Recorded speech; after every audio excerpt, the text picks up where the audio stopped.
Assalamualaikum warahmatullahi wabarakatuh. Selamat pagi anak-anak semuanya. Kembali di mata pelajaran administrasi sistem jaringan. Pada kesempatan kali ini, kita akan membahas lanjutan materi dari pertemuan sebelumnya, yaitu tentang share hosting server.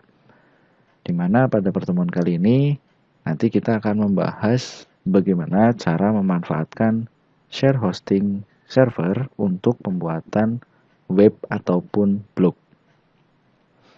Pada lingkup materi di pertemuan kali ini, nanti akan saya review lagi apa itu definisi share hosting, kemudian apa saja kelebihan dari share hosting, dan juga otomatis ada kekurangan dari share hosting itu sendiri. Selanjutnya, contoh share hosting yang biasa digunakan ketika kita mengadministrasi sebuah server di mana lingkup servernya itu adalah server Linux, bukan server Windows ya. Nah, aplikasinya apa saja ataupun apa yang digunakan, nanti kita akan bahas. Kemudian yang terakhir adalah bagaimana cara membuat web ataupun blog dengan menggunakan salah satu website yang di situ menyediakan untuk pembuatan blog secara gratis. Yang mana cara kerjanya itu adalah hampir sama dengan share hosting server, yaitu satu buah server yang digunakan secara bersama-sama oleh banyak user. Nah, salah satunya nanti ada yang namanya Blogger, ataupun nanti juga ada yang namanya WordPress. Cuma pada pertemuan kali ini kita akan membahas bagaimana cara nantinya untuk memanfaatkan website Blogger untuk membuat sebuah web. Dan selanjutnya, silahkan kalian simak untuk video pertemuan kali ini.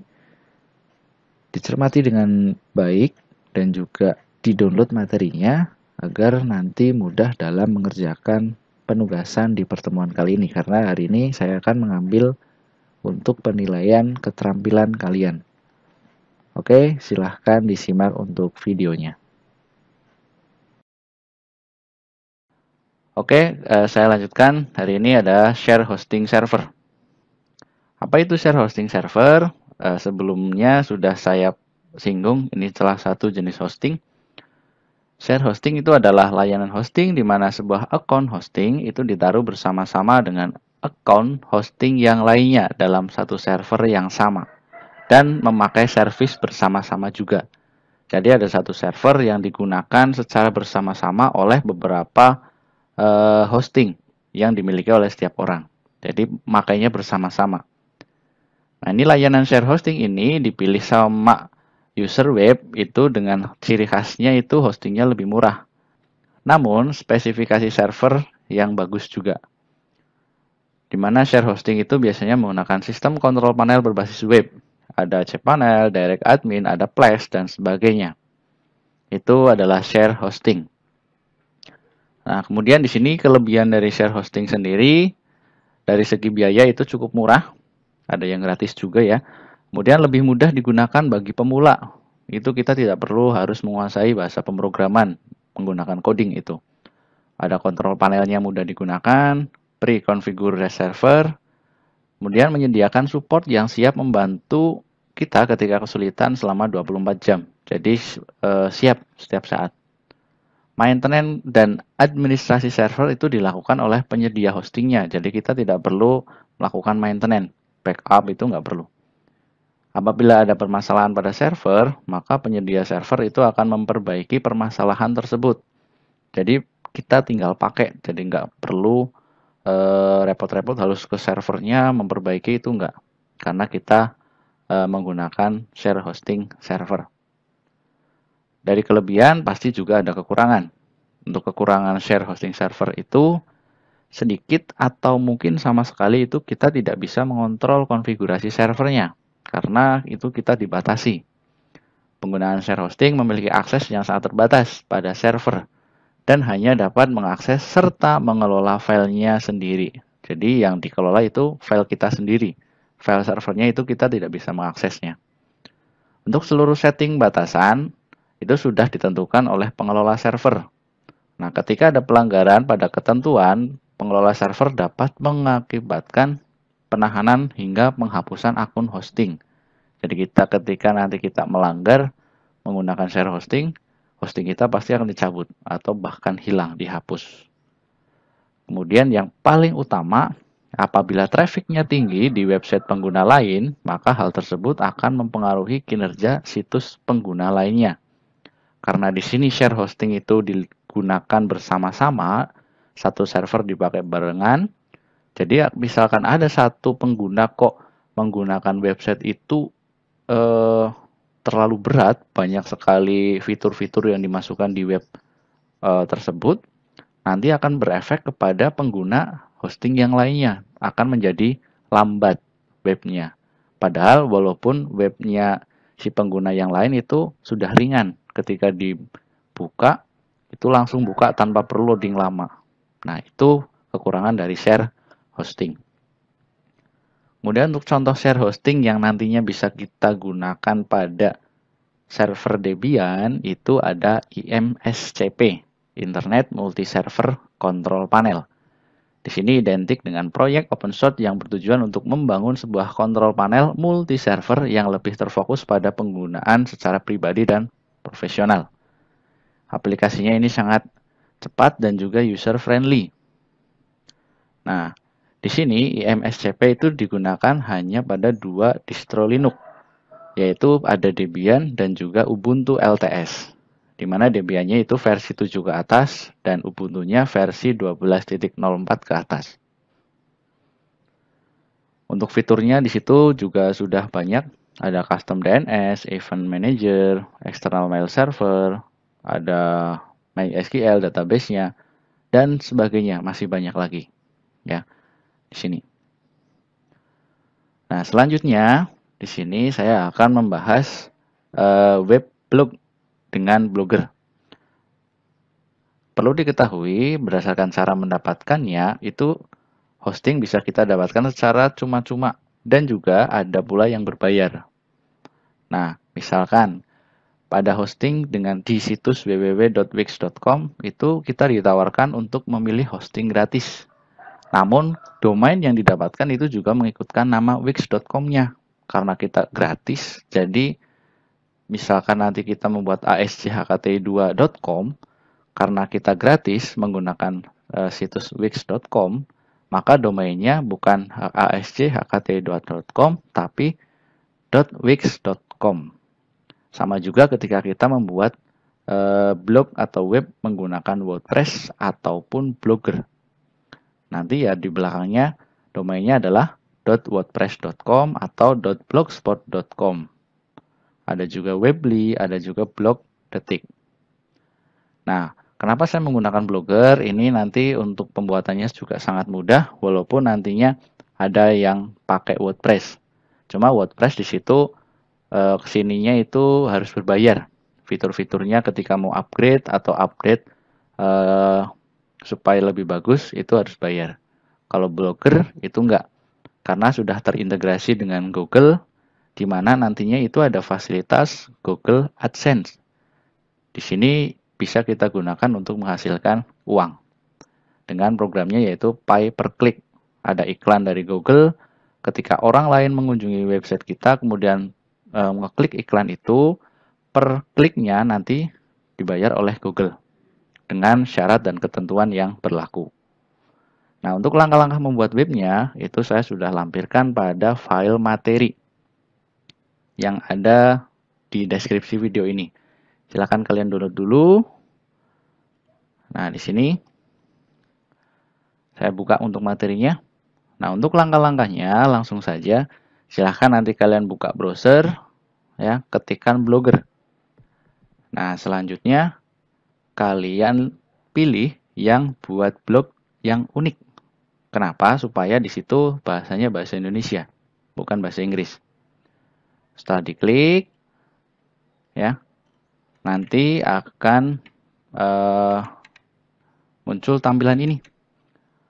Tampilannya saya kecilkan atau di crop. Silahkan kalian klik buat blog. Nah, nanti kalau sudah diklik, akan muncul tampilan akun Google. Kalian wajib login menggunakan akun Google. Kenapa? Karena Blogger itu juga merupakan anak usaha dari Google. Jadi untuk loginnya kita cukup pakai akun Google kita yang ada di HP maupun di laptop. Nah, kalau punya kalian misalkan buka di HP, itu kan otomatis akunnya ada satu. Nah, tinggal pilih mau pakai akun yang mana di HP kalian. Kalau cuma satu berarti tinggal klik akun kalian. Nah, kalau misalkan akunnya tersedia lebih dari satu yang login, misalnya seperti saya ini ada dua. Nah, saya tinggal pilih mau pakai akun yang mana. Nah, saya pilihnya yang ASJ HKTI2 ini. Kita klik akunnya, nanti akan loading, kemudian kalian diantarkan di halaman yang baru. Pilih nama untuk blog Anda. Nah, nama blognya apa? Di sini, administrator jaringan. Ini punya saya. Kalau untuk kalian, boleh bebas. Tergantung tema blog yang nanti kalian buat apa. Mau olahraga, kuliner, online shop, atau yang lainnya. Ya, berikan judulnya, kemudian klik berikutnya. Nah, selanjutnya pilih URL blog untuk Anda. Nah, contohnya saja saya akan membuat blog dengan nama ASJ HKTI2. Nah, tinggal nanti ketik di sini. Ketik, kemudian klik berikutnya. Nah, misalkan ini saya kasih contoh ketika saya membuat blognya atau URL yang saya buat kok ini, misalkan admin jaringan. Terus muncul tulisan merah, maaf alamat blog ini tidak tersedia. Nah, itu berarti alamat yang kita buat itu tidak memenuhi syarat dari Blogger. Atau bahkan alamat ini sudah pernah dipakai oleh orang ya di dunia ini. Entah itu di Indonesia, di luar negeri, atau di mana. Jadi alamat ini tidak bisa dipakai lagi.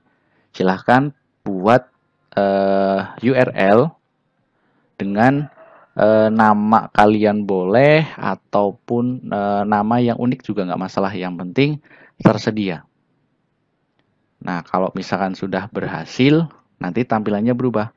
Alamat blog ini tersedia. Nah, tinggal langsung saja klik berikutnya. Kemudian nanti konfirmasi nama tampilan. Nah, konfirmasi nama tampilan yang ada di webnya itu apa?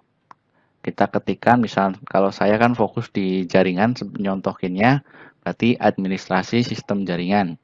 Kalau kalian misalkan temanya mau sepak bola atau olahraga, berarti ya tinggal olahraga terkini atau sepak bola terkini atau apa gitu ya. Judulnya ini bebas judulnya. Kalau sudah, klik selesai. Nah, kalau sudah selesai, nanti kita akan diarahkan ke halaman ini. Ini tampilan dashboard, ya, tampilan dashboard dari Blogger. Di sini ada menu-menu yang nantinya bisa kita gunakan. Kemudian ini nanti kalau misal mengganggu, karena ini notifikasi, di-close saja. Ada postingan baru, nanti kalian saya tugaskan untuk membuat postingan terbaru, isinya sesuai dengan tema blog yang kalian buat. Misalkan olahraga bebas, yang nggak perlu banyak-banyak, mau tambahkan gambar boleh, tulisan juga boleh. Selanjutnya ada statistik, berarti menampilkan statistik dari web kita, komentarnya ada apa saja, kemudian ini penghasilan. Itu kalau kita webnya atau blognya sudah didaftarkan Google AdSense. Nah, tata caranya bisa nanti kalian browsing sendiri ya. Ada halaman, tata letak, ini mengatur tema tata letaknya mau seperti apa. Kemudian ada tema, nanti bisa kalian ganti tema yang standarnya yang disediakan oleh Blogger. Ada setelan, berarti pengaturan ya. Bisa kalian explore. Nah, ketika kalian ingin melihat halaman blog yang sudah kalian buat, kalian tinggal scroll ke bawah di situ, kalian tinggal klik lihat blognya. Nanti akan diantarkan ke tab baru pada browser, masuknya ke sini. Ini sebagai contoh, tampilan awalnya di sini seperti ini, kemudian ini alamat blognya yang tadi sudah dibuat. Oke ya. Selanjutnya, Misalkan kalian mau coba ganti temanya atau pakai itu juga nggak apa-apa. Atau misalkan kamu ganti tema, kalian diklik di tema. Nanti kalian pilih tema yang sesuai. Kemudian ada 3 pilihan. Pratinjau berarti langsung bisa dilihat dulu sebelum diterapkan. Disesuaikan berarti diatur-atur dulu. Atau bahkan langsung klik terapkan. Atau langsung pakai saja. Nggak perlu kita tinjau, nggak perlu kita sesuaikan. Klik terapkan. Nanti akan muncul halaman baru atau bahkan kita coba refresh blog kita di mana tadi temanya pakai yang default, nah sekarang sudah diganti. Tampilannya seperti ini, berubah. Nah, untuk tugasnya silahkan nanti kamu buat postingan baru, diklik postingan baru, kasih judul di sini, kemudian silahkan kamu isi postingannya sesuai dengan tema blog kalian. Judulnya apa, misalkan olahraga. Nah, di sini berita olahraga, kopas saja nggak masalah. Dari berita di internet. Yang penting bisa memposting. Ini cetak tebal, cetak miring, garis bawah, warna, di situ ya tinggal dieksplor. Mau nambahkan gambar berarti pakai ini. Nah, ini di sini. Ini menambahkan video, ini emoticon. Ini perataan paragrafnya. Kalau sudah selesai, kalian klik publikasikan. Atau bahasa Inggrisnya ya publish gitu. Kalau sudah diklik, kalian klik konfirmasi. Nah, selanjutnya akan kembali ke halaman ini. Nah, jika sudah, kamu coba buka lagi browser yang berisi alamat blog kita. Kalian refresh atau di scroll ke bawah, tarik ke bawah kalau misalnya pakai HP. Kalau pakai laptop berarti tinggal klik refresh ini. Nanti akan muncul postingan kalian yang tadi sudah ditambahkan. Kalau berhasil ya. Kalau belum tinggal diulangi kembali. Nah, nanti kalau misalkan akan diedit tampilan postingannya, kalian tinggal kembali ke sini. Ya, diklik kemudian bisa diedit.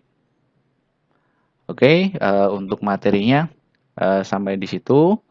Nah, jika ada pertanyaan bisa diskusikan dengan teman dulu atau bahkan japri ke saya.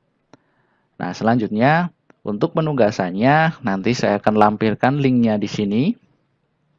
Nah, untuk penugasan di situ kalian hanya memasukkan alamat web atau blog yang sudah kalian buat di Blogger, kemudian tema blognya itu apa. Oke, di situ jangan sampai lupa di-download materinya. Tugasnya juga jangan sampai lupa dikerjakan ini, karena ini saya ambil sebagai nilai praktikum kalian untuk materi kontrol panel hosting. Oke, sampai di sini dulu untuk materinya. Saya akhiri. Assalamualaikum warahmatullahi wabarakatuh.